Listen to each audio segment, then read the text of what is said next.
Hello everyone, and welcome to Castle's Corner. Today's video is going to be a video explaining the Wim Hof breathing method, why to do it, how to do it, what the benefits are, and what has so far been scientifically proven about it, because we don't just do things here. So to begin with, the Wim Hof is one of the few people in the world who could probably actually claim the title of superhuman. So this is a man who can control his nervous system at will and his immune system to a lesser degree. He can withstand extreme cold and has demonstrated the ability to raise his own physical strength and endurance as is needed. He holds 26 world records and has set a Guinness World Record for furthest swim under the ice. It was a distance of 188 feet. His corneas actually froze shut during the first attempt and he had to be rescued by a diver. He then did it again and obviously succeeded. He also set a world record for fastest half marathon barefoot in ice and snow. That was a time of like 2 hours and 16 minutes. He also set the world record for longest time in direct full body contact with ice, 16 different times. His best time was in like just shy of 2 hours, like 1 hour and 55 minutes. In 2007, he climbed Mount Everest wearing nothing but shirts and shoes, but he had to abort because of an injury in his foot. He then attempted it again and finally climbed all the way to the top of Mount Everest wearing only shorts and shoes. He also reached the top of Mount Kilimanjaro, again only wearing shorts and shoes. And what did he do? He's done a lot of things. I can't remember all the records, but suffice to say that after he learned these breathing techniques and applied them, he became, well, famous, simply because of the things that he did. So, oh, he also ran a full marathon in a desert without water. Yeah, you heard that. So now you know who Wim Hof is, what he does, and he has this regimen, the Wim Hof breathing method. So this method involves 3 different pillars.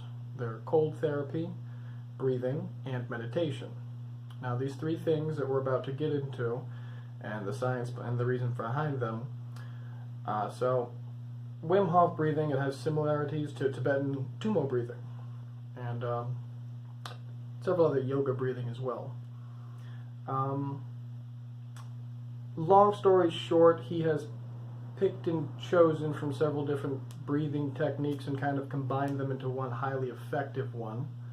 What makes him interesting is also that he claims anyone can learn these abilities by applying his Wim Hof method. I can testify that fact myself, and so can many of my clients as well, by the way. So, now as I have said, this breathing technique combined with a regimen of cold exposure and meditation can help you take conscious control over your own nervous system and your own psychology. So, this is why for many years I personally have been experimenting with ice baths and cold showers and extreme cold and breathing techniques. There's lots of millions of people who do this. I mean, it's not like it's just me. Now there's lots of videos on Wim Hof breathing as well on YouTube. A lot of them are very faulty, so we're going to fix that in this one. Now I know a lot of this sounds too good to be true, and the vast majority of the world, and in the scientific community as well, has ignored him or even attempted to discredit him as being a charlatan, a fake, a fraud. Now, I personally like scientific data to back things as well. So, to be clear though, hypocritically, I did actually do Wim Hof breathing before I knew the literature behind it, but that's just because the evidence I had seen was compelling. I have since obviously looked into it as it's been years. Now, on to the actual research and science. The studies which since have been conducted. So, there's been a variety of studies conducted. I'm only going to summarize what I think are the important parts, as they have vindicated him so far. So if you take bits of dead bacteria and you introduce them into somebody's body, in all likelihood the person's immune system is going to flare up as though it's under attack. Now, as harmless as dead bacteria might sound, the body will still react violently as though it's being invaded by a poison. Now, these dead bits are also known as endotoxins and are a major red flag for the immune system. Now, when your immune system does find endotoxin in the body, it will trigger the release of different proteins and different psychological changes in the body. These will make a person feel sick, symptoms like fever, nausea, headache, shivering. These are all caused by your immune system gearing up to fight off infections, overheating as well, hot, cold sweats. This is known as an innate immune response. So you can take any person and inject them with these endotoxins and watch them feel terrible for a little while. And that's basically exactly what scientists did with over 100 people, mapping out a predictable innate immune response of the control group. Now, it was believed that one could not voluntarily influence the innate immune response, but that's exactly what happened when Wim's breathing came about, and science tested him. So they injected Wim Hof with these endotoxins, and using the breathing techniques he developed, he was able to dampen his immune system response to the endotoxin's presence. So basically, by flooding himself with adrenaline, he stimulated the release of key messaging proteins, which basically just stopped this in its tracks. Now, this was achieved through voluntarily influencing his autonomic nervous system. So this is the same system, by the way, that beats your heart. It remembers to breathe for you, prepares you to fight or fly in the face of danger. This is a system that, for all intents and purposes, you should not be able to control, because if you did control the system, you might forget to breathe. You might forget to beat your own damn heart, because we're busy thinking about something else. So not the best thing for us to have control over. And yet, somehow, he was able to do this. This is exactly what he did. Wim Hof voluntarily flooded his body with adrenaline, and he achieved deliberate influence over his autonomic nervous system. So, of course, what had to be done next was a larger test. So, of course, Wim could be a genetic freak. He could be a mutant. He just could have different genetics from the average person, giving him a unique ability to withstand this endotoxin. Again, there's plenty of cases of rare humans. So, of course, a larger sample size was needed. So, with more participants performing the same breathing techniques, they could then, again, measure it and see if it was working or not. So, they had 30 healthy male volunteers. 18 of them were trained by Wim Hof personally, and 12 would be the control for the experiment, meaning that they would all be getting this endotoxin, but basically half of them would be trained by Wim and half would not. So the 18 who went to train with Wim, they did the meditation, cold exposure, and breathing techniques, and it was over 4 days.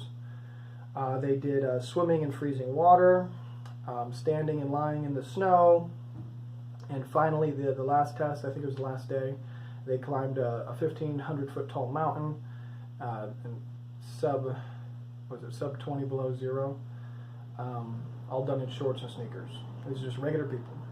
The typical symptoms and reactions of the innate immune response to these endotoxins, as I said, would be very disturbing. Now, a lot of information was kept track of, including the composition of the white blood cell count and various psychological changes, such as heart rate, body temperature, secretion of different hormones. The control group of this study, the ones who didn't practice the techniques, they just kind of chilled out and sat around during the testing. The trained group, on the other hand, did commit to the breathing techniques during the first 2.5 hours, and the 8-hour experiment lasted 8 hours, and during the experiment they were all successful in dampening their innate immune system response. So this was after only 4 days of practicing Wim Hof. So what happened? Well, let's talk about it. So a lot of really interesting information. I'm going to condense it into only the important parts. So first, clearly the group trained by Wim Hof had a lot more adrenaline from the very start of the experiment and much better focus and control. Now, this was due entirely to the breathing. So compared to the control, the group of people who didn't do anything, they had a burst of adrenaline from the very start, and this correlates nicely with the production of cell messaging proteins and an anti-inflammatory response, meaning that it stops the bacteria. So as a result, the trained group had a less pronounced release of these inflammatory proteins compared to the control group. They also had less acute symptoms and recovered far faster. So the difference was that the inflammatory response was suppressed and white blood cells were doing a better, more efficient job, and there were more of them. So it appears as though the immune system was still humming and working in the background despite having a dampened inflammation response. So even though they were inflamed, their immune system was still working at a very high capacity. So being able to dampen inflammation is also wonderful news on its own, by the way, because it implies that there are alternatives to those who are suffering from excessive, persistent inflammation or autoimmune diseases or a variety of conditions. So this study is a precursor to more intense investigation, obviously. Literally will be duplicating it, but with much larger group sizes. The only problem is that the explanation of how all this works is a little strange at times unless you understand the science behind it. So I'm going to try to break it down just a little bit simpler for you so you understand how it works. So there are 3 basic steps to the breathing. So the first step would be the controlled hyperventilation. Now hyperventilation always sounds like a bad word to people, but it's really not. It's controlled, so you're fine. So you're going to take 30 deep, powerful breaths inwards, inflating the lungs fully each time. Then you're going to passively release the air, simply just allow your chest to drop and let that air come out. Now, in this process, you should have a steady rhythm going, very circular, in and out, no breaks, no pauses. And if you're doing it correctly, you should notice that you feel a tingling in your legs or your extremities, and that maybe you got a little bit lightheaded. It is very important that you perform this while sitting down somewhere safe. Do not perform this in the bath or anywhere else. That would be very dangerous, of course. Don't do it in an unsafe place. That is risky. The next step is exhalation and breath hold. So after 30 cycles of breathing, you're now going to take one last deep breath in and then let it out completely. Then hold your breath all the way until you feel a strong urge to breathe, as long as you can. You can go longer than you think you can.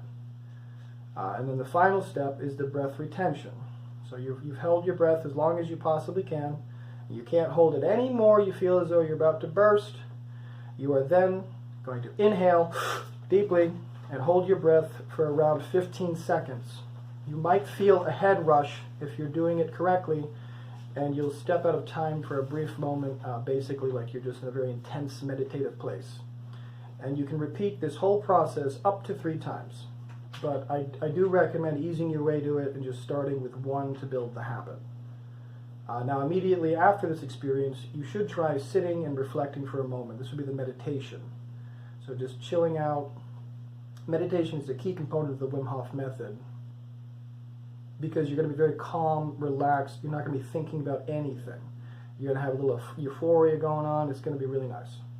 So now once you feel ready, and you're definitely not going to pass out, stand up, go take a shower. If you're a beginner, take like a warm shower, then drop it down to cold at the end.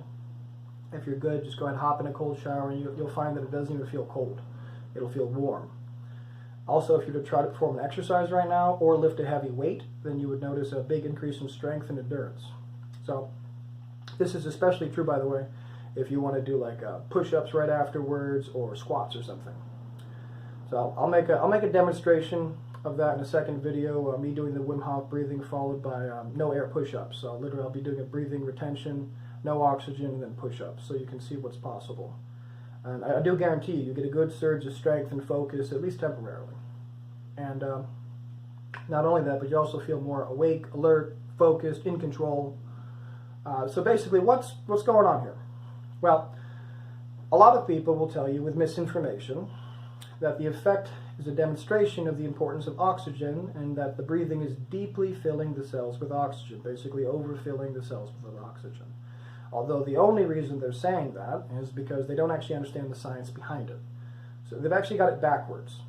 In fact, the Wim Hof technique works by reducing our ability to use oxygen. Not by increasing it, but by reducing it. So it's literally the opposite of what most of these videos will tell you. So what happens when you take those deep breaths in is that you're filling your lungs with oxygen, and then you're exhaling carbon dioxide, obviously. Carbon dioxide, it normally reacts with water to create a carbonic acid. And this is this is what makes our blood more acidic. So let's think lemonade blood for a moment. It's not really accurate, but just think lemonade blood. So therefore, when you use the Wim Hof technique and you exhale CO2, you raise your blood pH and you make it more alkaline. So basically, you're removing the lemon from the lemonade in your blood, taking the acid out. Now this can lead to the constriction of blood vessels and to reduce the calcium levels, hence the pins and needles in your limbs when you do it. What most people don't realize is that by lowering your blood pH, it also prevents hemoglobin from dropping your oxygen stores, which is good. So in short, by lowering CO2 levels, you actually prevent the body from being able to properly utilize oxygen. So your blood is saturated with oxygen, but to all intents and purposes, you're in a state of hypoxia. You can't utilize it. So unable to use it, basically. This is why hyperventilation can cause us to pass out normally. If you hyperventilate rapidly, you will pass out. It's because even though you are full of oxygen, your body's unable to use it. Again, which is why this is a controlled hyperventilation. So if we were to keep performing the controlled hyperventilation process for too long, I mean, you would eventually pass out. And yeah, I know a lot of you are thinking it right now. Did you ever do that? Well, yes, I have gone too far with this before. I've experimented in many ways. I've gone too far quite a few times trying to push my limits. I've passed out plenty of times. I've, had plenty of naps. Now, don't worry about that. It's not that bad. You don't have to do that either. So, obviously, this can be dangerous. And that's why it is really important to practice caution, do it somewhere safe like your bed. And now by using the Wim Hof method, it allows certain carbon dioxide to, it allows carbon dioxide to once again build up in the body. And now that the blood is saturated with oxygen, now it can use it and also restore a healthy pH. So basically it has normalized about 85 seconds into your breath retention hold phase. So this entire process also stimulates the production of adrenaline and noradrenaline. These are the hormones that we associate with the fight-or-flight response. So this is the body's panicked response to a lack of available oxygen. This effect occurs via the stimulation of the vagus nerve, and this is the longest of the 12 cranial nerves. I mean, most people know what it is. The vagus nerve literally translates to the wandering nerve. Now this refers to the fact that it branches out to cover your arms, your neck, your chest, your abs. It kind of goes everywhere. Now, its job is to allow the body to monitor this state of various processes and then give feedback. So that allows for the regulation of our sympathetic and parasympathetic nervous systems, which in turn obviously control the fight or flight and the rest or digest responses. So to keep it even more simple, long story short, the job of the nerves is to basically monitor and affect the body's metabolism in response to things like temperature, oxygen levels, input from the stomach, a lot more things, but that's enough. Now this is largely an unconscious process. Well, it was until Wim came into the scene and kind of blew that up and showed everybody that you could actually stimulate a parasympathetic response intentionally. So this increases the production of anti-inflammatory cells.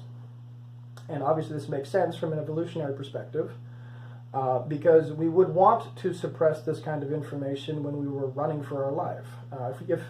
If you were being chased by a predator and they're about to kill you, this would not be the time to be thinking about your swollen ankle or the bruise on your arm.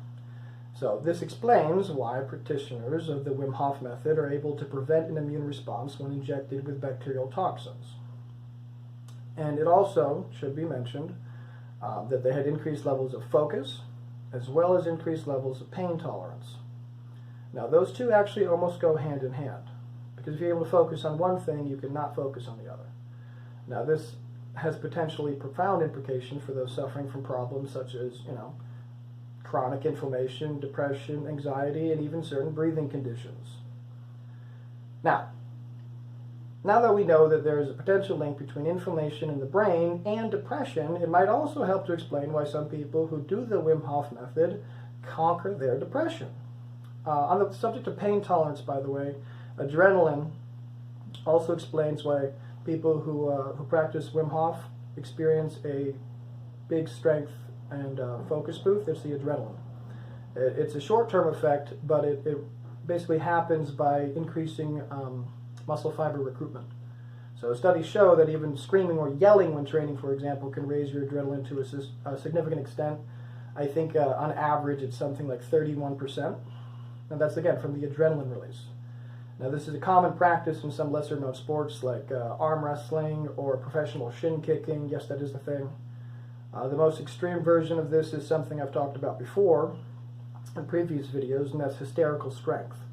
The kind of superhuman surge that allows the mother to lift the car from her trapped child, although I've yet to see a video of that. The Wim Hof method, it might be a really good idea for a pre-workout, for a pre-run ritual, because it raises your epinephrine levels, and I mean, it helps you focus, and it also calms you at the same time. So, to put all this simply, when you use the Wim Hof method, you're temporarily making your blood more alkaline, and you're also triggering short-term surges in adrenaline and other neurotransmitters. But again, those are short-term benefits. So the real question is whether regularly using the Wim Hof method has any functionality beyond that. Are there long-term gains associated with it? Well, EPO. EPO is secreted in response to reduced oxygen, which stimulates the production of red blood cells. So this, of course, improves the ability to perform endurance tasks, because the more red blood cells you have, the more endurance you have. So if you have a lot of them, then you can perform endurance tasks for long periods, and over time it will force our bodies to adapt and become even better at producing this EPA. So this has a similar effect to training at high altitude, by the way. And I'm not referring to those ridiculous masks which are basically the same as breathing through a straw, and I don't know why people wear them. It's not the same as high altitude training. It's not even close. So by using the Wim Hof breathing method, we're able to trigger an adaptation and become better at performing in this state of low oxygen. Now, seeing as EPA is so sought after by endurance athletes, cyclists, marathons, runners, and everybody else, this has an immense potential for marathon training, cyclist training, triathlons, any endurance sport whatsoever. Now, onto the meditation aspect of this. It's actually really quite simple to explain.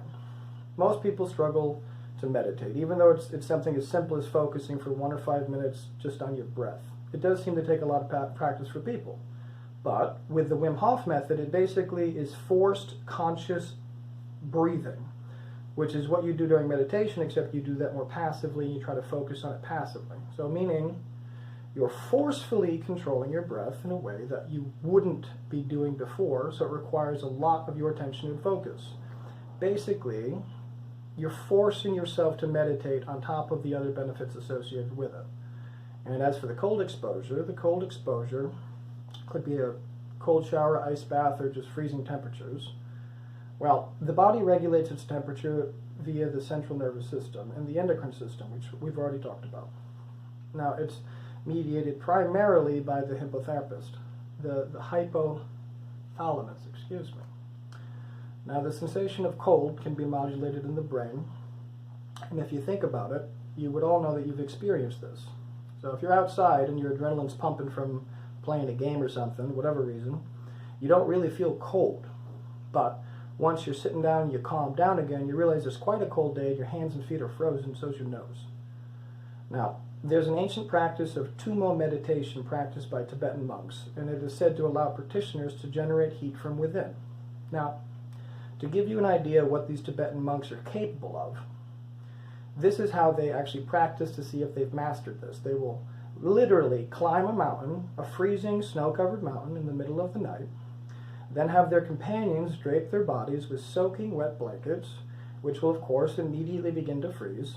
Now during the next few hours, it's their job, using only vigorous breathing and meditation techniques, to not only heat themselves to stay alive, but also to dry out the blankets completely.